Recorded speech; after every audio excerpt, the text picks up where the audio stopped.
The sun sank low behind the distant hills of Dustfall Ridge, setting the open sky ablaze with hues of orange and amber, the heat of the day settling into a creeping desert chill.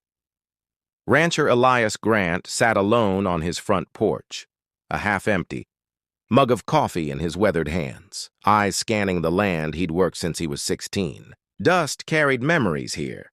Every fence post and hoofprint told stories of storms, cattle drives, and men who didn't make it home. He had seen peace, war, drought, and blood, but nothing prepared him for the shadow that stumbled onto his land, just past sundown. At first, Elias thought it was a coyote limping awkwardly through the dust trail that led up from the valley.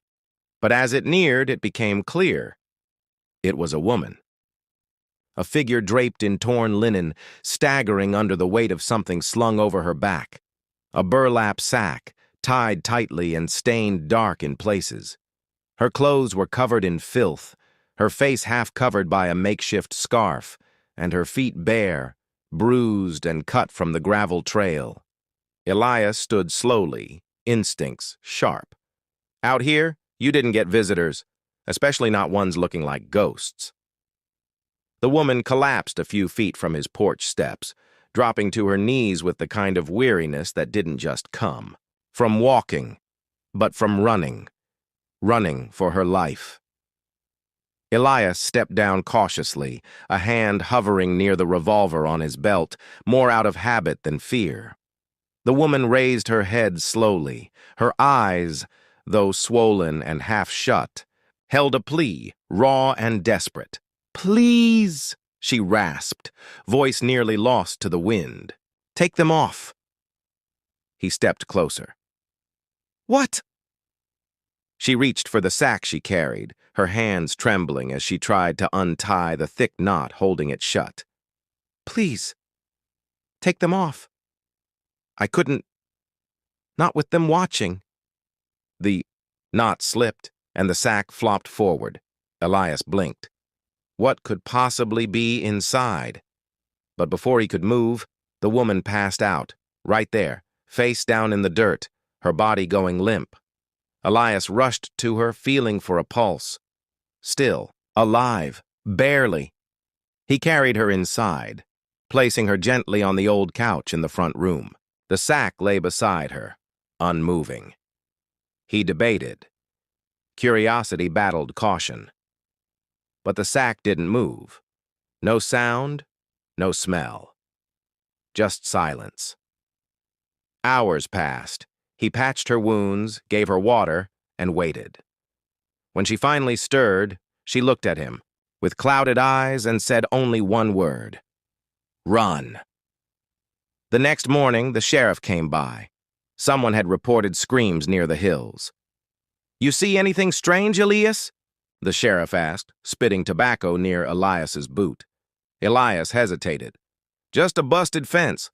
Coyotes, probably." The sheriff nodded, but didn't look convinced.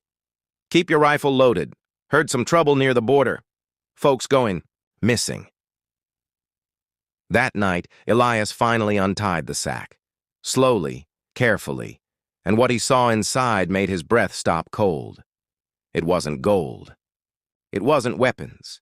It was shoes, tiny, worn-out children's shoes, 5 pairs of them soaked in something dark, something dried and old.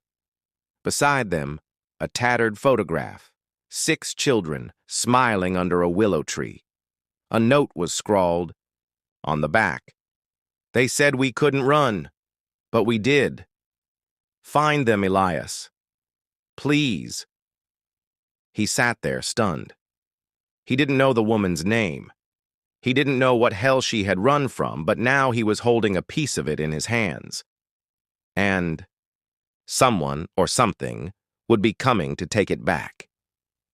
The next morning, the barn door was wide open, and his horse was gone.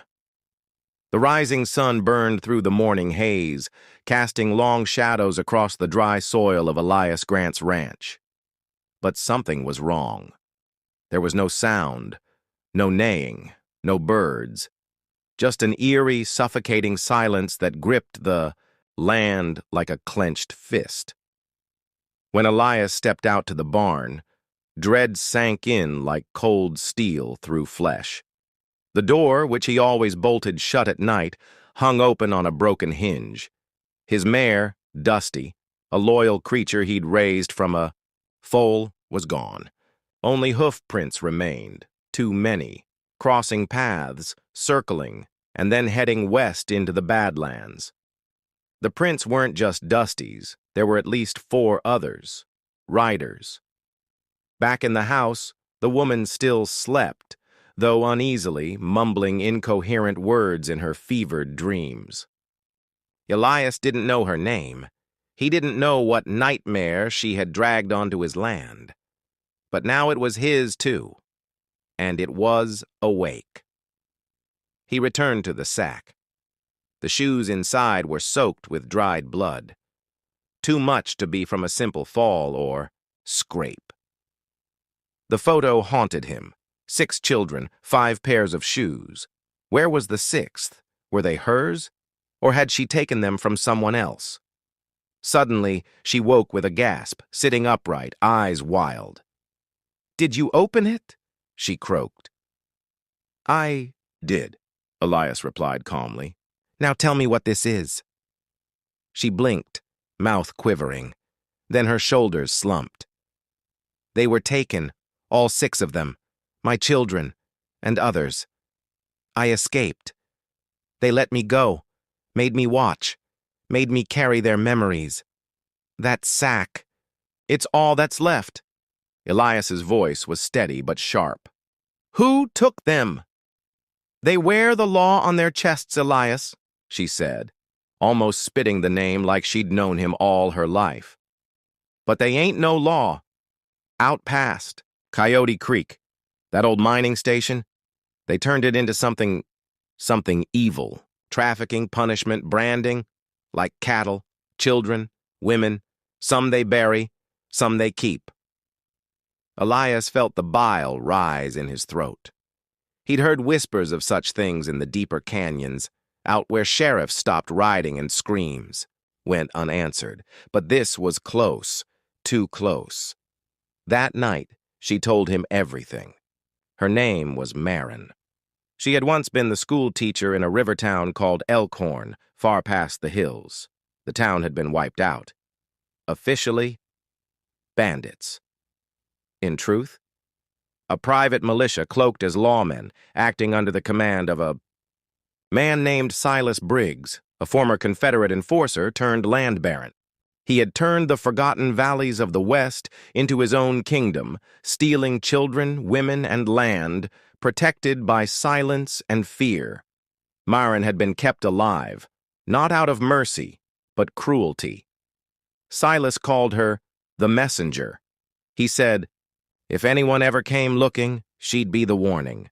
The world needed to see what happened to those who defied his claim. She had watched them take her children, heard the screaming. And then one night, she broke through the chains, through the guards, into the wild with nothing but blood-soaked shoes and a memory heavy enough to kill a man. Elias didn't sleep that night. He loaded his rifle, saddled the backup mule, and when dawn broke, he told Marin to stay hidden. She refused. "They'll kill you," he said. She stared back, hollow yet fiery. "They already killed me, Elias. I want what's left of them to see my face when they burn." So they rode. It took 2 days to reach the mining camp. Now, a twisted fortress of wood, barbed wire, and smoke. Elias watched from a ridge with his spyglass. There were at least 10 guards, each heavily armed, with brands on their necks. In the center stood the main structure, once a storage house, now turned into a crude jail. Children's drawings were nailed to one wall, some barely legible, others scratched out with knives. Elias didn't wait for nightfall. He moved like a ghost through the underbrush, rifle over shoulder, knife at the ready. One by one, he picked the guards off from the shadows. By the time the camp noticed, it was already too late. Marin had snuck in through the waste chute and began unchaining the cells. What followed was not a fight. It was fury unleashed. Elias confronted Silas Briggs himself near the water trough. The man was older now, but still dangerous. Tall, gaunt with eyes as dead as the desert. He wore a long coat and a revolver with an ivory grip. His first words were not fear, but smug amusement. "Well now, that old ranch dog comes barking at my gates. What did she promise you? Redemption? A hero's grave?" Elias didn't answer. He raised his rifle. Silas grinned. "Ain't no justice out here, Elias, just ownership." The shot rang out. Silas fell. It was over in a moment. Marin stood nearby, her face streaked with tears and dust. She walked slowly to Silas's body, pulled out the tattered photograph Elias had shown her, the one with the 6 children, and placed it gently on his chest. Then she spat on the dirt beside his head. They gathered the surviving children, 8 in total, none older than 10. Some were from towns Elias had never heard of, none remembered their full names. But they held on to each other, as if they were one soul split into 8 bodies. Elias and Marin brought them back. Word spread. People who had lost hope came searching. Mothers, fathers, old neighbors. The ranch became a place of healing, of truth. One day, months later, a little boy walked up to Marin with a pair of shoes in his hand. They were small, worn, but dry. "I think these were my sisters," he said softly. Marin took them, knelt down, and hugged him. She never found all 6, but she made sure no more were lost. And as for Elias, he kept the sack, now empty, hanging above his fireplace as a symbol. A reminder that silence is the enemy of justice. The West didn't change overnight, but it started that day.